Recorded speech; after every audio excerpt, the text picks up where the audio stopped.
দ্বিতীয় বিশ্বযুদ্ধের এক ভয়ঙ্কর বোমা পড়ে আছে বাংলাদেশের মাটিতে।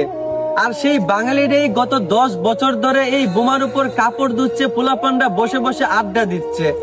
অথচ তারা 10 বছরের ভিতরে কখনো জানতেই পারে নাই এইটা একটা দ্বিতীয় বিশ্বযুদ্ধের ভয়ঙ্কর বোমা।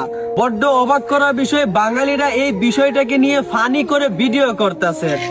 আমি বলি, ওহে বাঙালি, মূর্খের মতো এসব না করে একটু বিবেক দিয়ে চিন্তা করেন। যদি এই 10 বছরের ভিতরে কখনো বোমাটা ব্লাস্ট হয়ে যেত, তাহলে বাঙালিদের কি অবস্থা হতো ভাই, একটু চিন্তা করেন। আমার ভাই সাদা মনে শুধু একটাই প্রশ্ন আসতেছে, যে মানুষ না হয় না জেনে গত 10 বছর ওই ভয়ঙ্কর বোমার উপর কাপড় ধুয়েছে এবং বসে আড্ডা দিয়েছে, তো গত 10 বছরে কি কোনো শিক্ষিত মানুষের চোখে ওই বোমাটা পড়ে নাই?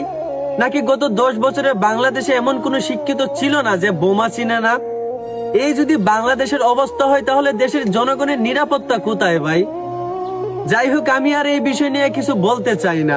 আল্লাহ সবাইকে সতর্ক হওয়ার তৌফিক দান করুক এবং সবাইকে বোঝার তৌফিক দান করুক। আমিন।